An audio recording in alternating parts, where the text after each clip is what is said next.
গরমে বেচারা ভাত কাপড়ের দায়িত্ব হ্যাঁ, আমি আসলে গরমের দোহাই দিচ্ছি, কিন্তু আসল কারণটা ওঠাই।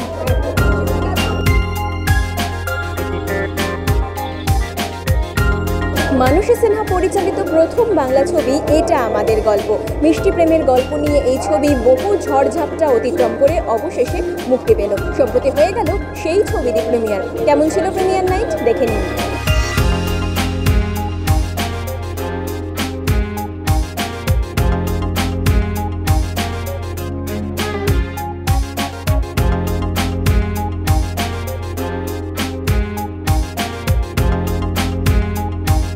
দায়িত্বটা নিয়ে ভুল করেছি কিনা সেইটা ভেবে ঘেমে যাচ্ছি, সেইটা ভেবে খুব ঘাম হচ্ছে। গরমে বেচারা ভাত কাপড়ের দায়িত্ব হ্যাঁ, আমি আসলে গরমের দোহাই দিচ্ছি, কিন্তু আসল কারণটা ওঠাই।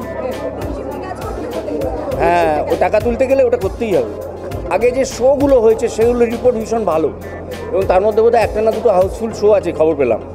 তো কাজেই সেটা খুব দর্শকদের ধন্যবাদ জানাই। আমাদের গল্প ছবিটা আমরা কোভিডের আগে শুটিং করেছি, অনেকটা পার্ট তারপরে করেছি, এবং অনেকবার ছবিটা বন্ধ হয়ে গেছে, তারপর হয়েছে। আলটিমেটলি যে ছবিটা হলে রিলিজ হয়েছে এটা আমাদের কাছে অনেক বড় পাওয়া, কারণ এটা আমার এবং শাশ্বত চট্টোপাধ্যায় জুটি বেঁধে এই প্রথম ছবি। হ্যাঁ, অপুদা ভাত কাপড়ের দায়িত্ব নিয়েছে, এবার দেখি কিরমভাবে দায়িত্ব পালন করতে পারে। আমরা প্রচুর কাজ করেছি, কিন্তু জুটি বেঁধে এই প্রথম কাজ আমার। টেনশন একটুখানি হয়েছে, হচ্ছেও। আর আমি তো বরাবরই দর্শকের ভালোবাসার উপরই ভরসা করে এসেছি, এখনও ভরসা হারাইনি। খুব ভালো লাগছে মানুষের। অবশ্যই ভালো লাগছে, মানুষদের কাজও দেখতে পাবো, মানে পরিচালক হিসেবে যে কাজ উনি করেছেন। আমি বললাম তো, আমি আমার চোখকে ট্রিট দিতে এসেছি। সত্যি মানুষই অনেক ঝড়ঝাপটা পেরিয়ে এসেছে। আমি ডিরেক্টর্স অ্যাসোসিয়েশন অফ ইস্টার্ন ইন্ডিয়ার সেক্রেটারি হিসেবে ওর এই যে সংগ্রাম, একটা ছবি করতে গিয়ে ও সত্যিই সংগ্রাম করেছে। আমার বারবার মনে হচ্ছে কি অসাধারণ ছবি, আমি কেন আগে ভাবিনি।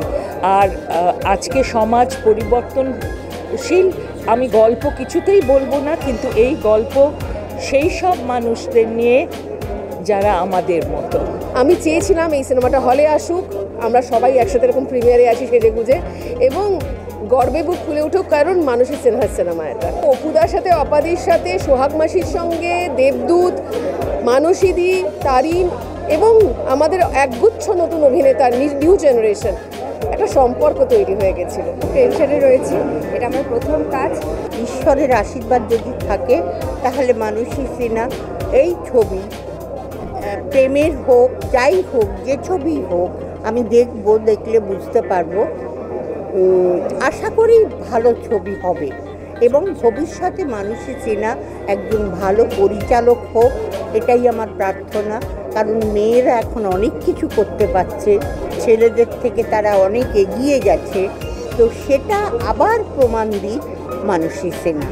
এত বছর পরে এই সিনেমাটা রিলিজ করতে, প্রায় 4 বছর বাদে, অনেক পরিশ্রমের এটা ছবি, তো অনেক ইমোশনস জড়িয়ে আছে। তো এবার অডিয়েন্সের কাছে তুলে ধরা হচ্ছে যে মানসী আন্টি প্রথম ডিরেকশনের ছবি, অনেক পরিশ্রম করে বানানো। এবার দেখা যাক কী হয়, হোপ ফর দ্য বেস্ট। প্রাঞ্জলদার সাথে অ্যাকচুয়ালি আমি এর আগেও কাজ করেছি, এটা আরেকটা কাজ। প্রাঞ্জলদার কাজ আমি পার্সোনালি পছন্দ করি, ওর দেওয়া সুর, ওর লেখার ধরন। তো এই গানটা যেটা গেয়েছি সেই গানটাও প্রাঞ্জলদার লেখা সুর। আর আজকে ছবিতে প্রথমবার দেখা যাবে গানটা, তো ছবিতে দেখার পর আশা করছি গানটা আরও বেশি ছড়াবে। এখন অবধি ভালোই ছড়িয়েছে, এবং আমি চাইবো যে আপনারা প্লিজ গানটা যদি না শুনে থাকেন শুনুন। গানটার নাম এটা আমাদের গল্প। গানটা গেয়েছি আমি, লিখেছে আর শুরু করেছে প্রাঞ্জলদা। প্রেমের তো অ্যাকচুয়ালি কোনো বয়স হয় না, তো প্রেম মানে ইজ এভারগ্রিন। তো প্রেমটা যেহেতু খুব মিষ্টিভাবে দেখানো হয়েছে এখানে, এবং ভীষণ নিঃস্বার্থভাবে দেখানো হয়েছে, যখন আমি মিউজিকটা করেছি, ব্যাকগ্রাউন্ড স্কোর বা গান, আমাকে এটা মাথায় রাখতে হয়েছে যেন ওই যে তারে, যে ইমোশনের তারে পুরো ছবিটা বাঁধা, আমার গানগুলো যেন সেই তারে বাঁধা থাকে। তো দর্শকদের যেহেতু শ্রোতাদের ভালো লাগছে, শ্রোতাদের ভালো লাগছে। একেবারে বিয়ে বাড়ির আমেজে হয়ে গেল এটা আমাদের গল্প ছবির জমকালো প্রিমিয়ার নাইট, যেখানে বসেছিল চাঁদের হাট। এরকম আরও অনেক আপডেটের জন্য চোখ রাখুন মিউজিক বাংলায়। এনজয় সারাদিন।